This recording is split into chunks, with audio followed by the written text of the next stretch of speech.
بسم اللہ الرحمن الرحیم نحمده ونصلی ونسلم علی رسولہ الکریم اما بعد۔ چند مسائل متفرقہ جیسے ہر کتاب کے آخر میں ہوتا ہے نا، مسائل شتہ، مسائل متفرقہ، تو ہر بات کا کوئی نہ کوئی عنوان ہوتا ہے، یقیناً آپ جانتے ہیں۔ اور بعض مواقع ایسے ہوتے ہیں کہ جو خاص عنوان کے تحت داخل نہیں ہوتے۔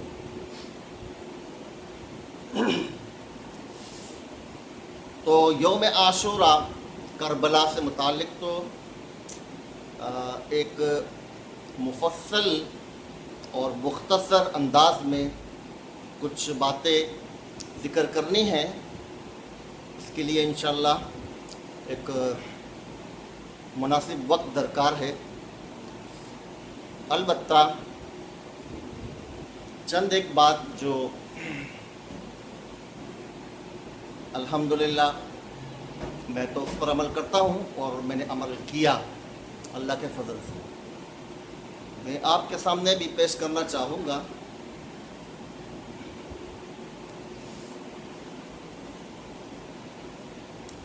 کہ دیکھیں، اللہ تعالیٰ نے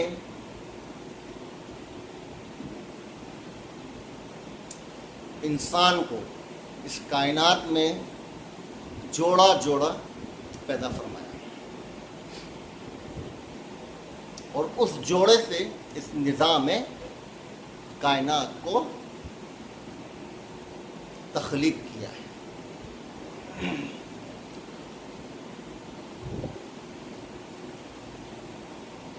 تو جتنے بھی انبیاء کرام اور رسول اس عالم میں اللہ تعالیٰ کا خلیفہ بن کر تشریف لائے ہیں، ان کی دعوات کا جو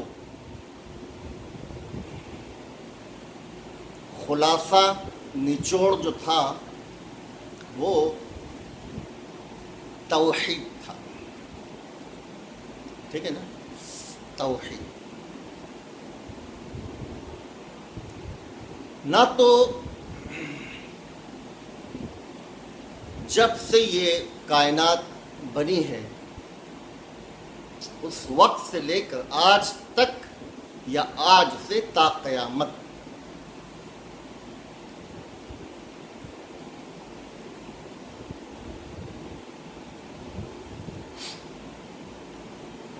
نہ آسمان بدلا، نہ زمین،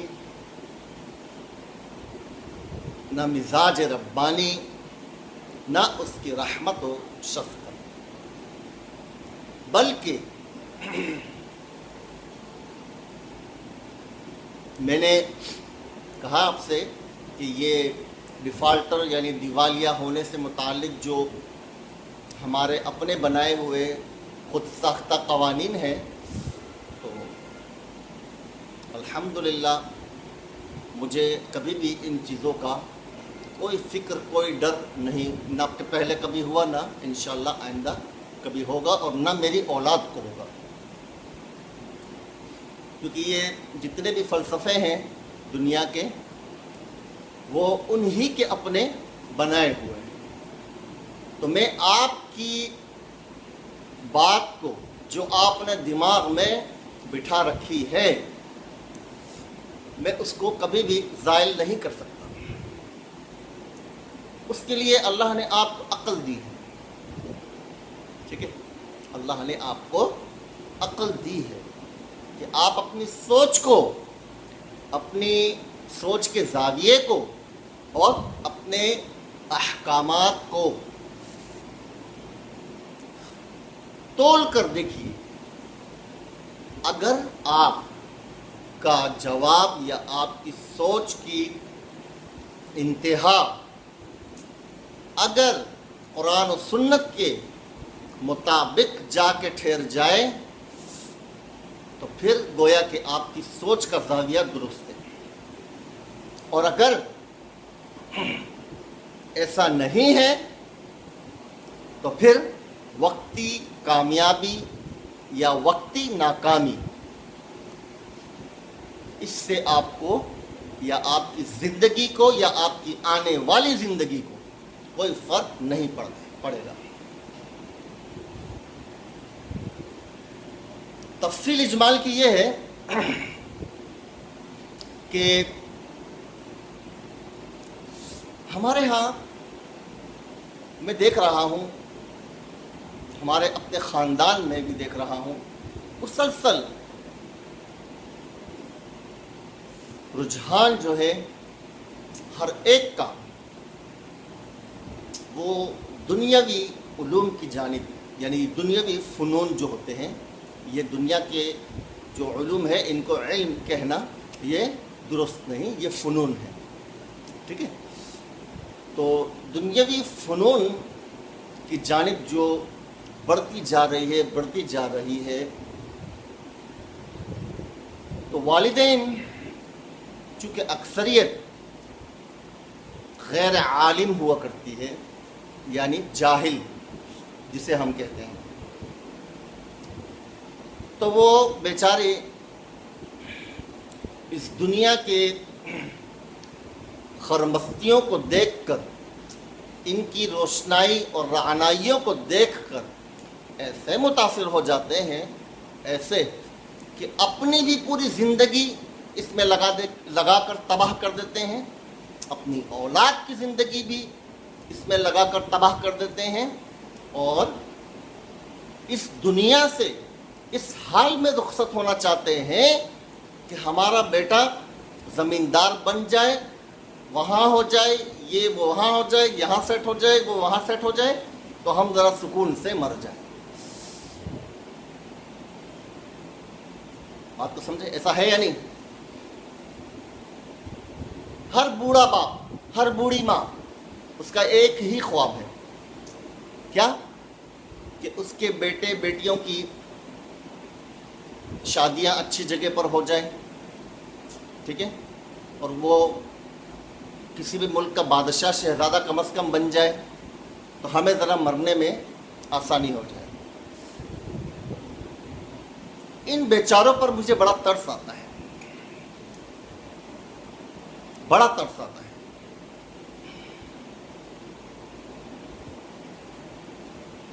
کیونکہ قرآن کریم آپ کے سامنے موجود ہے، اور قرآن کریم کی بات وہ رب العالمین کی مراد ہے.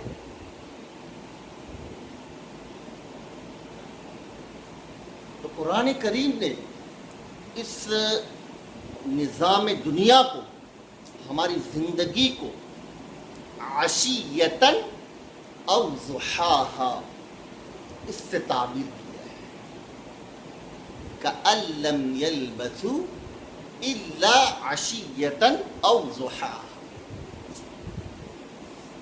تو میرے بھائی، وہ لوگ جن کی عمر ہزاروں سال کے اعتبار سے ہوا کرتی تھی، جب ان کے لیے، یعنی ان کی زندگی کو سامنے رکھ کر باری تعالیٰ نے یہ ارشاد فرمایا ہے کہ لَمْ يَلْبَثُوا إِلَّا عَشِيَّةً أَوْ ضُحَاهَا. تو پھر میری اور آپ کی زندگی کی جو تفصیل ہے یا طوالت ہے، اس کا کوئی وہ اس قابل ہے کہ اس کو شمار کیا جائے؟ آپ خود اندازہ فرمائیے. تو کتنی عجیب بات ہے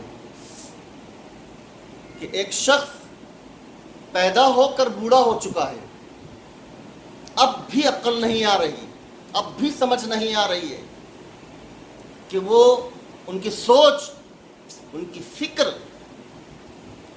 کس جانب گامزن ہے.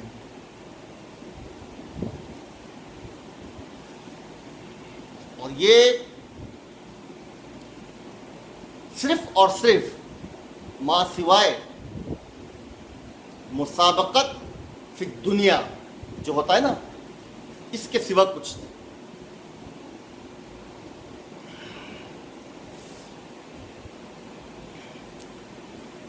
عورت ذات جو ہوتی ہے، اس کو اللہ تعالیٰ نے کوئی اہمیت اس عالم کے اندر اس طور پر نہیں دی ہے کہ وہ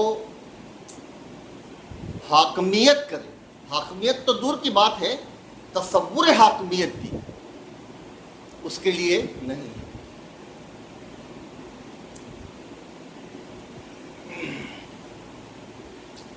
تو ہر وہ گھرانہ کہ جس میں حاکمیت عورت پر ختم ہوتی ہو، یعنی اسی کا حکم چلتا ہو، یاد رکھنا وہ فیملی، وہ گھرانہ کامیاب ہو جائے گا، سوال ہی پیدا نہیں ہوتا، الا یہ کہ اس کی سوچ و فکر کا زاویہ قرآن و حدیث کے مطابق ہو تو۔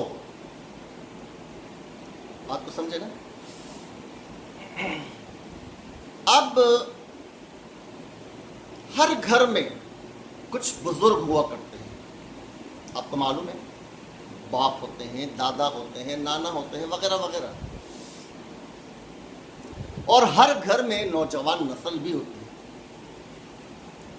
جس کی سوچ کا زاویہ، جن کی ہمت کا زاویہ وہ ان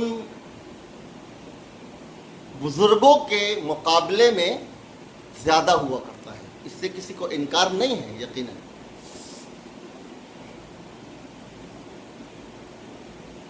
تو ایک بات میں اکثر کہا کرتا ہوں اپنے ہی لوگوں سے کہ اپنے گھروں سے خدا را ان بزرگوں کے جو احکامات اور حکم ہیں نا، اس کو ذرا زندگی سے نکال دو۔ ان بزرگوں کے خواہ وہ والدین کی شکل میں ہو، خواہ وہ دادا دادی ان کی شکل میں ہو، یا جو بھی ہو، سمجھے؟ ان کے احکامات کو سنو ضرور، سنیں تو ضرور، یہ ادباً، لیکن عمل بھی کرنا ہے تو پھر ڈوبنے کے لیے تیار ہو جاؤ۔ سمجھ آ گئی؟ ڈوبنے کے لیے تیار ہو جاؤ۔ 40 سال کی عمر میں اللہ تعالیٰ کسی بھی شخص کو نبوت نصیب فرماتا ہے۔ اگر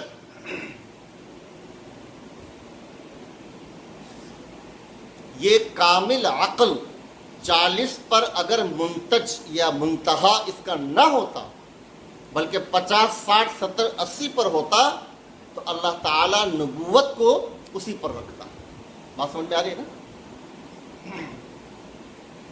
لیکن 40 کا جو ہندسہ یا معیار ہے وہ ایسا کامل اور مکمل ہے کہ جس کے بعد مزید اس بات کی خواہش رکھنا کہ اب اور عقل میں اضافہ ہوگا، ایسا نہیں، بلکہ وہاں سے ڈھلان شروع۔ سمجھیں؟ اور وہی زندگی انسان کی معتبر بھی ہے ہر لحاظ سے۔ تو ہمارے بیچارے بوڑھے والدین یا جو بھی ہیں، ان کا نقطہ نظر سراسر غلط ہے۔ سمجھ آ رہے ہیں؟ یاد رکھیں، معصوم بچے جب پیدا ہوتے ہیں اس دنیا میں، ٹھیک ہے، تو ایک تو ان کا دودھ کا زمانہ ہے، پھر اس کے بعد وہ ذرا کرالنگ جیسے کرتے ہیں نا، ہاتھوں پہ اور پیروں کے بل چلتے ہیں، ایک وہ زمانہ ہے۔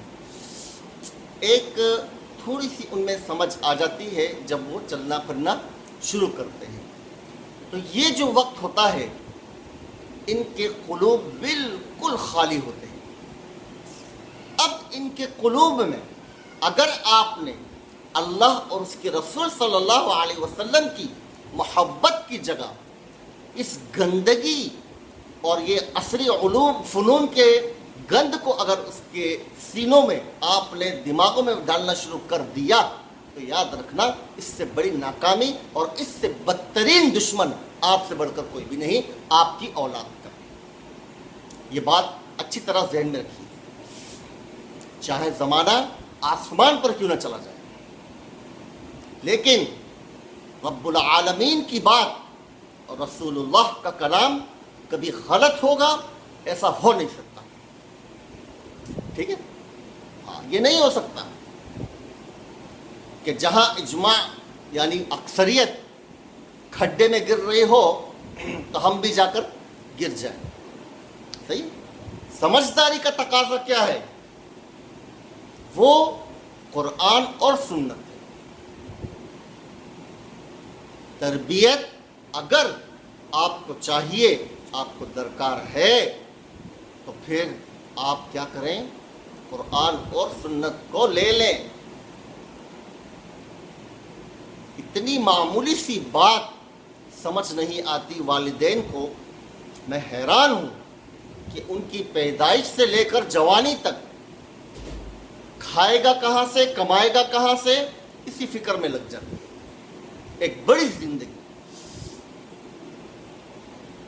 اور اسی ٹینشن کو یا اس بات کو میں نے اپنے دماغ سے تو بہت دور تک چھوڑا ہوا ہے الحمدللہ، اور میں نے اس فکر کو اپنے سر پر چڑھایا ہوا ہے کہ میرے بچوں کے دین کا کیا ہوگا، ان کی قبر، ان کی حشر کا کیا ہوگا۔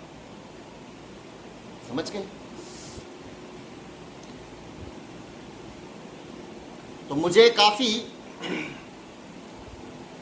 میری اولاد کے حساب سے مشورے دیے جاتے ہیں، انہیں یہ کراؤ، انہیں وہ کراؤ، ہم بھی سنتے ہیں، لیکن ہم کریں گے انشاءاللہ وہ کہ جو اللہ اور اس کے رسول نے فرمایا۔ صحیح؟ اور کرنے کے بعد یعنی ہم اللہ کا کلام، رسول اللہ کی سنت اور حدیث کا امام بنانے کے چکر میں اپنا دن رات کھپائیں، اپنا دن رات اس سوچ فکر میں گزاریں۔ ہاں، اگرچہ تکلیف آئے، 1000 بار آئے، ابتلاء آئے، زیادہ سے زیادہ جان نکل جائے گی، اور تو کچھ نہیں ہے، اور آپ اپنی اولاد کو اس معاشرے کے گندگی میں دھکیل دیں، اور کامیاب آپ ہو جائیں گے، اور دیندار سوچ یعنی دین کی سوچ کے مطابق اپنے بچوں کی تربیت کرنے والا شخص وہ ناکام ہو جائے گا، تو تمہارے ایسے خدا کو ہمارا سلام کیجیے، آپ کے ایسے خدا کو ہمارا سلام پہنچا دیجئے، ایسا کچھ بھی نہیں۔ ہاں، واجب الوجود وہ ذات ہے کہ جس نے ایک معیار ہر انسان کے لیے چنا ہے تربیت کے حوالے سے، ہم نے اس کو درجہ دے دیا ہے ثانین، سمجھے؟ ہم نے اس کو درجہ دے دیا ہے ثانین، یعنی کوئی مجھ سے کہنے لگا کہ آج کل کا زمانہ ایسا ہے، ہمارے اپنے لوگ ہیں کہ اس میں کیونکہ وہ بیچارے متاثر ہیں، ان کے خاندان کے لوگ انجینئر ڈاکٹر بن کے اے سی او میں بیٹھ گئے ہیں، کرسیوں پر بیٹھ گئے ہیں، وہ کامیابی ان کو نظر آ رہی ہے، تو وہ کامیابی ضرور ہے، لیکن دنیا کے اعتبار سے، دین کے اعتبار سے نہیں۔ سمجھ میں آ رہی ہے نا؟ تو ہماری سوچ کے مقابل اپنی سوچ کو ڈھالنا، اور وہ بھی اس انداز میں کہ اتنا پڑھاؤ بچوں کو کہ بس تھوڑا ناظرہ وغیرہ آ جائے، بس کافی ہے۔ تو ایسی سوچ کو، ایسے بدبختوں کو اس دنیا کے اندر زندہ درگور ہو جانا چاہیے، زندہ درگور ہو جانا چاہیے، یہ میری خواہش ہے۔ ہاں البتہ ہر چیز کا ایک وقت متعین ہے، ہر ایک کی روزی متعین ہے۔ خدا را اپنی نسل کو، اپنی نوجوان بچوں کو مت ضائع کرو اسکول کالجوں کے چکروں میں، اس میں تمہیں فائدے ہی فائدے ہیں۔ سب سے بڑا فائدہ کہ آپ کو خرچہ کچھ نہیں کرنا پڑے گا، لاکھوں روپیہ آپ کا بچ جائے گا، ہے یا نہیں بھائی؟ آج کل تو اسی کا زمانہ چل رہا ہے نا۔ اور اپنی اولاد کو حافظ قرآن بنائیں، عالم دین بنائیں، ان کو علم میں لگا کر رکھیں، سمجھے؟ ان کی اپنی جو توجہ ہے، جس طرح آپ نے ایک دنیا داری کے حوالے سے کر رکھی ہے، بس اتنی توجہ دین کے اعتبار سے کر لیں تو آپ کا گھر، آپ کا دل وہ جنت بن جائے گا، آپ کو مرنے میں مزہ آئے گا، سمجھے؟ اور اس کا برعکس آپ نے کیا تو پھر آپ کامیاب ہوں گے اور آپ کے دل میں سکون ہوگا، سوال ہی پیدا نہیں ہوتا۔ ٹھیک ہے؟ آپ 1000 گنا ترقی کر جائیے، ہر چیز میں، ہر فن میں، ہر زمانے میں، خدا اور رسول کو چھوڑ کر، تو یہ آپ کی وقتی کامیابی ایسے ہے جیسے کفار کا نام و نمود۔ بات سمجھے نا؟ آپ کی وقتی کامیابی اور کفار کا نام و نمود، ان کے محلات، یہ دونوں ایک چیز، کیونکہ رزاق نے جو رزق آپ کے لیے مقرر فرمایا ہے تو وہ مل کر رہے گا۔ اب آپ اس کو ڈاکٹری کے حساب سے لینا چاہیں، انجینئرنگ کے حساب سے لینا چاہیں، یا کسی اور حساب سے، وہ آپ کو ملے گا۔ تو میرے بھائیو، مجھے بتاؤ کہ ہم کس قدر غفلت کے اندر ہیں کہ اللہ تعالیٰ نے ہمیں اس بات کا مکلف بنایا ہے، ہم پر لازم کیا ہے، واجب کیا ہے کہ اپنی تقدیر پر ایمان لاؤ، یعنی اپنی سوچ کو بدلو اور جو ہم نے کہا اس کی اطاعت کرو۔ ہم اس کے برخلاف کرتے ہیں، اور وَتَمَنَّا عَلَى اللَّهِ، تو اس سے زیادہ گھاٹے کا سودا اور کوئی ہو نہیں سکتا۔ بات کو سمجھے؟ فلاں اگر کامیاب ہوا، اگر اس کا نام اس دنیا عالم میں بہت بڑی لسٹوں میں آنے لگا تو وہ اس کا نصیب تھا، ٹھیک ہے؟ اب اس کا دوست، ہمسایہ، بھائی، بیٹا، وہ بھی اسی طریقے پر محنت کرے تو ایسا بن جائے گا؟ یہ قانون خداوندی نہیں ہے، وہ قانون خداوندی نہیں ہے، سمجھے؟ ہمارے ملک پاکستان میں دیکھیے کہ کتنے ایسے لوگ ہیں جو فرمز کے مالک ہیں، کتنی کتنی کمپنیوں کے مالک ہیں، کتنے کتنے کارخانوں کے مالک ہیں، دکانوں کے مالک ہیں، ایک لفظ اسکول کو نہیں پڑھا ہے،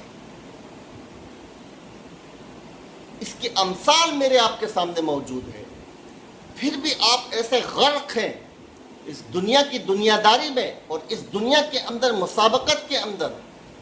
یہ جو ہر خاندان میں دیکھ رہا ہوں، خواہ ہمارا ہو، آپ کا ہو، جس کا بھی ہو، وہاں مسابقت فی دنیا ایسی لگی ہوئی ہے کہ بس یوں لگتا ہے جیسے ایک ننگا ہوگا تو اب دوسرا بھی ننگا ہو کر دکھائے گا. سمجھے؟ خیر، ہر ایک کی اپنی سوچ.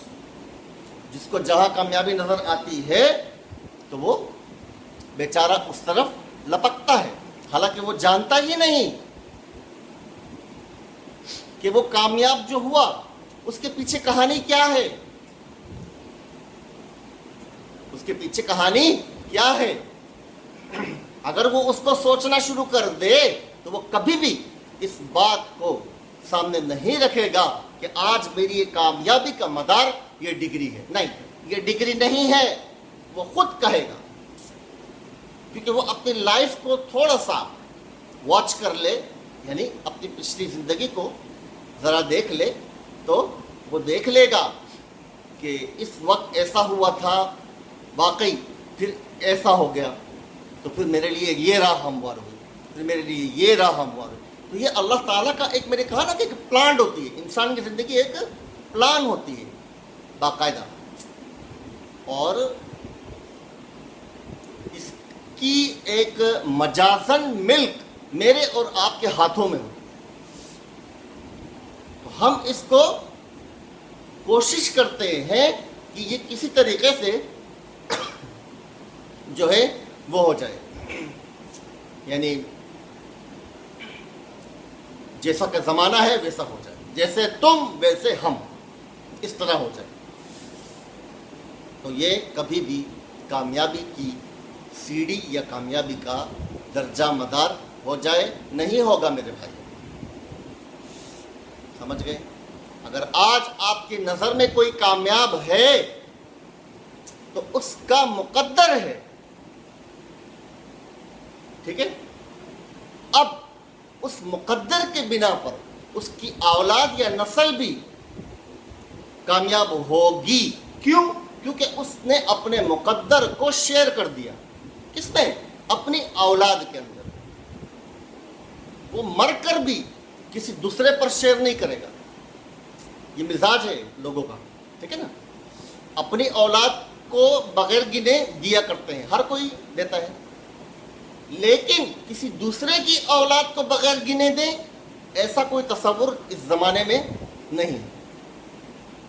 اور یہی فرق تھا بنیادی ہم سے پچھلوں میں اور ہم میں.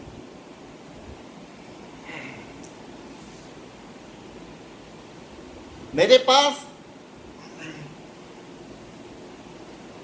اللہ سب سے پہلے گواہ ہے، اس کے علاوہ چند ایک دوست ہیں وہ بھی گواہ ہیں کہ میں اپنے پاس قوت یوم و لیلہ اس قدر رقم رکھتا ہوں، بس باقی سب اس کو مطلب کسی نہ کسی کام میں لگا دیتا ہوں. اب وہ کسی نہ کسی ہمارے بھائی کے، مسلمان بھائی کے استعمال میں آتی رہتی ہے. بھائی پیسوں کو جمع کر کے کیا کرو گے آپ؟ اتنے بڑے بیوقوف آدمی ہو آپ کہ انجینئر اور ڈاکٹر بن چکے ہو، اور عقل کا عالم یہ ہے کہ پیسوں کو جمع کیے جا رہے ہو. حالانکہ وہی چیز کسی دوسرے کو کامیاب کر سکتی ہے، آپ کو نقصان نہیں، فائدہ دینے کے ساتھ، اور آپ اس کو جمع کیے جا رہے ہیں. کہا کہ بندو، کیا فرمایا رسول اللہ صلی اللہ علیہ وسلم نے؟ میرا مال میرا مال میرا مال بنی آدم کہتا ہے.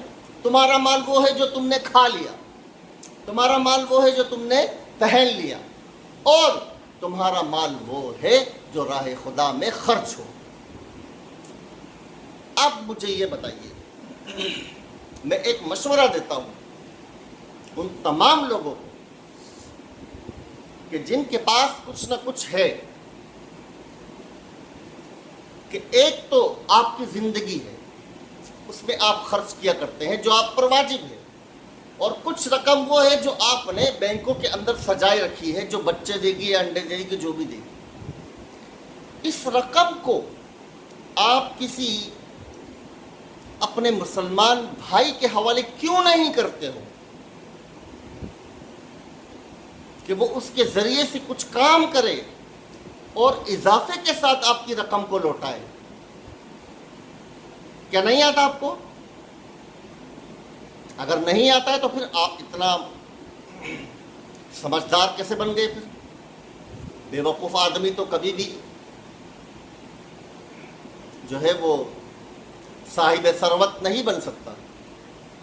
یقیناً آپ کے اندر کچھ عقل ہوگی نا، تبھی آپ امیر ہوئے، صاحب ثروت ہوئے۔ تو اب آپ اپنے بھائی کی فکر کیوں نہیں کرتے ہو؟ بھائی سے مراد سگا بھائی نہیں کہہ رہا ہوں، جو بھی مسلمان ہے، کیوں یہ درد اپنے سینوں کے اندر پیدا نہیں کرتے؟ کیوں کاٹنے کے لیے دوڑتے؟ کیوں آپ نے یہ مزاج بنا رکھا ہے کہ آج کے دور میں کوئی اپنا بخار بھی کسی کو نہیں دے گا، کوئی آپ کو کچھ بھی نہیں دے گا؟ کیوں آپ نے اس طرح سے ذہن بنا رکھا ہے؟ خدا کے بندو، تھوڑا سا سوچو۔ اللہ تعالیٰ نے اگر کسی کو دیا ہے بے شمار، دوسرے کو نہیں دیا تو کیوں نہیں دیا؟ وہ دیکھنا چاہ رہا ہے، کسی کو لے کے آزماتا ہے، کسی کو دے کے آزماتا ہے۔ اب وہ دیکھنا چاہ رہا ہے کہ یہ اس پر خرچ کر سکتا ہے یا نہیں، یہ اسے اچھی رائے دے سکتا ہے یا نہیں۔ ایک شخص ہمارے خاندان میں، بالفرض ایک مثال دے رہا ہوں، بڑے عہدے پر فائز ہو گیا، اسے چاہیے کہ وہ اپنے نچلوں کی فکر سب سے پہلے کرے۔ وَأَنذِرْ عَشِيرَتَكَ الْأَقْرَبِينَ، آپ صلی اللہ علیہ وسلم کو کیا فرمایا کہ سب سے پہلے اپنے عزیز و اقارب، اپنے گھر کو ڈراؤ۔ تو جب معاملہ اپنی ذات سے، اپنے خاندان سے شروع ہوتا ہے، تو مجھے بتائیے کیا اس عالم میں کوئی ایک شخص، مسلمان گھرانہ ایسا باقی رہ جائے گا کہ جو اس قابل نہ ہو کہ وہ خوشباش رہے، خوشحال زندگی گزارے؟ لیکن نہیں کریں گے، پتہ نہیں کیوں، جبکہ وہ چاہتے بھی ہیں کہ ہماری اگر ایک بلڈنگ ہے تو 2 ہو جائے، 2 ہے تو 4 ہو جائے، صحیح ہے نا؟ اور یہاں خرچ نہیں کرتے، اور اپنے ہی ہاتھ سے خرچ کرنا ہے، اپنے ہی ہاتھ سے جو خرچ کرنا ہے، بڑھانا ہے، اسی کو مال سمجھتے ہیں۔ کسی کو دے کر اس میں زیادتی کرنے کا تصور بھی نہیں ہے۔ یعنی اتنے ڈرپوک اور اتنے بزدل اور اتنا حساب کتاب رکھنے والے ہیں کہ میں حیران ہوں۔ کسی زمانے میں ہم یہ پینٹ شرٹس وغیرہ جو ہوتی ہیں بچوں کی، اس کا کام کرتے تھے، تو کریم سینٹر وغیرہ میں ہمارا آنا جانا لگا رہتا تھا، اور آپ جانتے ہیں ہول سیل ہے، تو وہاں ہم نے دیکھا کہ چند یہ لوگ، ایک پیالہ ہوتا ہے، اس کے اندر کچھ سکے رکھے ہوتے ہیں، تو ایک مانگنے والا آ رہا ہے، اس کو 1 روپیہ 54 58 دیے جا رہے ہیں، دوسرے کو، تیسرے کو۔ یہ ان کی سخاوت ہوتی تھی اعلیٰ درجے کی، جو وہ صبح صبح کیا کرتے ہیں، اور مال آپ ان کے نظروں کے سامنے پڑا ہوا ہے کروڑوں کا۔ آپ مجھے بتائیں، کیا یہ آپ انصاف کرتے ہیں؟ کیا یہ صدقہ ہے آپ کا؟ خدا کے بندو، کسی کو اگر کچھ دینا ہے، اور میں اس پر عمل بھی کرتا ہوں الحمدللہ، کم از کم 100 روپے لازمی دینا چاہیے۔ 100 روپے یعنی مقدار صدقہ فطر۔ آپ صلی اللہ علیہ وسلم نے کیا فرمایا؟ قوت یوم و لیلہ، اس جانب اشارہ کرتا ہے کہ جب آپ کسی کو کچھ دینے کا ارادہ کریں تو اسے 5-10 نہ دیں. خدا کے بندو کیوں تم اس کو خراب کرتے ہو؟ یہ جو بھکاریوں کا ریوڑ ہے وہ تو سمجھ میں آتا ہے، ان کی شکلیں بتا دیتی ہیں کہ یہ پیشہ وارانہ ہے. اور کچھ بیچارے ایمان کے کمزور ہوتے ہیں، مجبوراً ہاتھ پھیلاتے ہیں. تو اب آپ ان کو کیوں چونی اٹھنی دے رہے ہو؟ کیوں ظلم کر رہے ہو ان کے ساتھ؟ ان کو مقدار صدقہ فطر دو تاکہ وہ اپنی زندگی کو سٹیبل کرے، چلائے. یہ کیسا تصور ہمارے ہاں نکل پڑا ہے یار کہ سکے جیب میں رکھتے ہیں اس لیے کہ بھکاری کو دینا ہے. ہم سے تو بہتر وہ انگریز ہوئے نا، پھر وہ کافر ہو گئے کہ وہ کہتے ہیں کوئی بھی چیز لینے کے بعد keep the change, keep the change. ایسا ہے کہ نہیں؟ اور اس سے زیادہ مزے کی بات یہ ہے کہ ایک ایک پائی کا حساب کرتے ہیں. یہ ہمارے میمن حضرات ہیں، جیسے 12.5 12.3، تو وہ مارکیٹ میں جو ہے نا وہ کہتے تھے کہ پہلے 0.5 دو اس کے بعد 12 دو. ٹھیک ہے، یعنی 5.5 جو ہے نا وہ چونکہ ہمارا فائدہ ہے اس کو پہلے دو، بعد میں 12 دینا. یہ مطلب ایک سمجھانے کے لیے وہ مثال دیتے تھے. لیکن یہ بہت غلط ہے، یہ تصور نہیں ہے، یہ مسلمانی نہیں ہے. ٹھیک ہے نا. یہ ہمارے ہاں ایک مالٹ وغیرہ ہے جہاں پر آپ کو معلوم ہے آج کل دنیا ترقی کی طرف گامزن ہے، تو ہر شخص جو ہے وہ کوئی بھی باسکٹ اٹھا کے اپنے لیے چیزیں خریدتا ہے. وہاں ایک ایک روپے کا حساب رکھا جاتا ہے. ٹھیک ہے، تو اگر 45 روپے بنا تو پھر وہ آپ کو 5 روپے واپس دے گا. کیوں؟ کیونکہ وہ بہت زیادہ اصول پسند ہے، کسی کا 1 روپیہ نہیں کھاتا. اور لینے والا بھی کھڑا ہوا ہے ڈھیٹ بن کر کہ 5 روپے لینے ہیں. حالانکہ 5 روپے کی اوقات کیا ہے اس زمانے میں، آپ بتائیے. تو اب انہوں نے میرے متعلق ایک وہ لطیفہ جیسا نہیں، دوست آپس میں بولتے نا کیپ دا چینج والا، کیپ دا چینج. تو میں انگلش میں ان کو بول دیتا ہوں کیپ دا چینج. یہ میں اس لیے کہتا ہوں مجھے برا لگتا ہے یہ 5 روپے وصول کرنا. اور مجھے جب کوئی آواز دے کر بلاتا ہے تو مجھے اور زیادہ غصہ آتا ہے. 95 روپے بن گئے، 5 روپے آپ کے ہوئے، بس ختم ہو گئی بات یار. کہ 5 روپے کیا کریں گے آپ؟ اس ایک ایک روپے کے حساب نے امت کو بیڑا غرق کر کے حدیث ہے موجود آپ کے سامنے، زن ورجح، آپ صلی اللہ علیہ وسلم کی حدیث. سمجھے؟ یہ پورا پورا گن کے دینے والا نہیں ہے، یہ میرے نبی کی سنت نہیں ہے. جس نے بھی ایسا کہا ہے جھوٹ کہا ہے. یہ برابر سرابر جو ہے نا یہ معاملات کو چلانے کے لیے ہے. میں یہ نہیں کہہ رہا کہ یہ غلط ہے، ایک ایک پائی کا حساب رکھنا غلط ہے، بالکل ٹھیک ہے. لیکن اس سے محبت نہیں بڑھتی، آپس میں اتفاق اتحاد کی جو فضا ہوا کرتی ہے وہ نہیں بڑھتی. بات سمجھے نا؟ وہ 5 روپے انہیں دیں یا آپ اپنی جیب سے ان کو دیں، یہ ہوتی ہے چیز محبت کو بڑھانے والی. اسی لیے آپ صلی اللہ علیہ وسلم نے کیا فرمایا؟ زن ورجح، یعنی وہ برابر سرابر صحابی تول رہے تھے. کسی دن انشاءاللہ وہ حدیث سامنے آئے گی تو میں بتا دوں گا.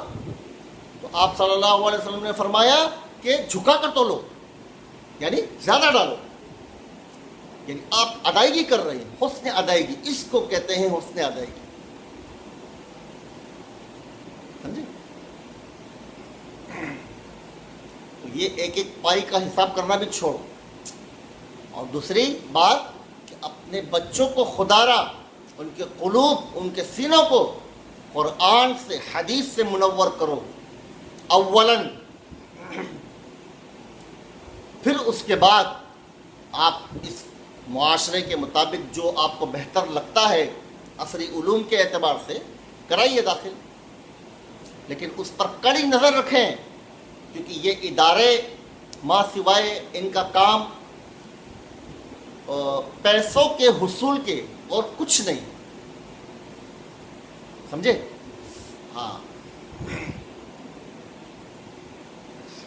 ان کا مقصود ہی پیسہ ہے، کیونکہ ایجوکیشن ہمارے ہاں ایک سب سے بڑا بزنس ہے، یا بزنس بن چکا ہے، آپ جانتے ہیں، ٹھیک ہے نا. حالانکہ یہ ایسی چیزیں ہیں کہ اس پر رقم لینا یہ کسی طور پر بنتا ہی نہیں ہے. پتہ ہے آپ کو، کمائی کے اور کروڑوں راستے ہیں. آپ ایجوکیشن کو کیوں جو ہے وہ معاش کا ذریعہ بناتے ہیں؟ آپ ہی کی وجہ سے، آپ ہی کی بنا پر ایک ڈاکٹر خالی چیک اپ کا 1000 روپے لیتا ہے. یہ انسانیت ہے تمہاری؟ بتاؤ یار.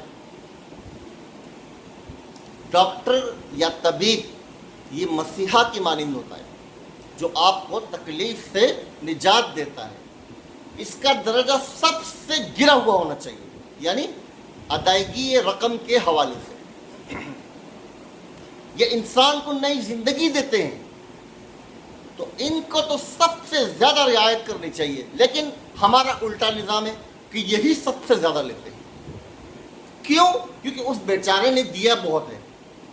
MBBS کرنے میں اور سرجن بننے میں اس نے بھی بیچارے نے لاکھوں کروڑوں نکالے ہیں، تو اب وہ ساری زندگی لوگوں کی گردنیں کاٹتا جائے. یا شرم نہیں آتی ان لوگوں کو؟ ان ڈاکٹروں کو، انجینئروں کو خدا کا خوف نہیں آتا؟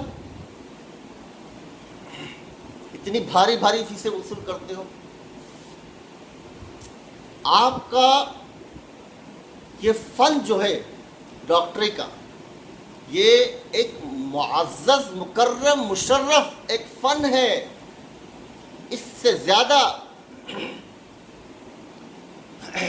محترم چیز کوئی بھی دنیا میں نہیں.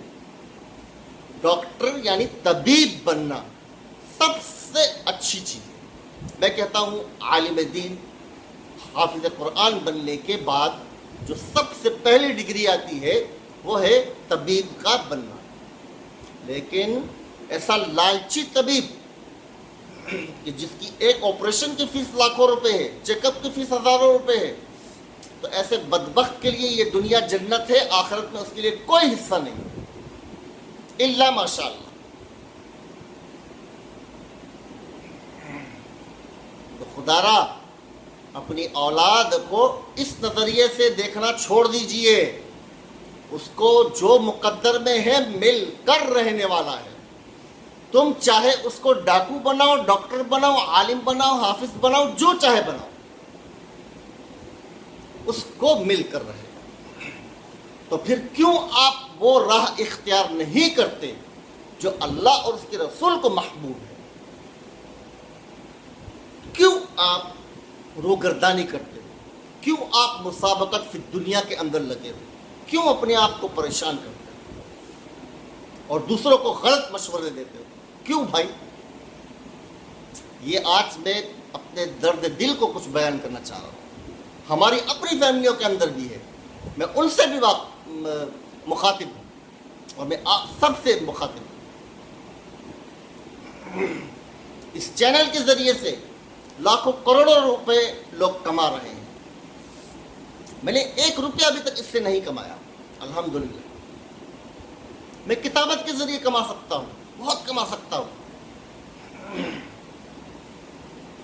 لیکن میرا مزاج نہیں ہے اس دنیا کو حاصل کرنا، ان ٹکوں کو جیبوں میں بھرنا.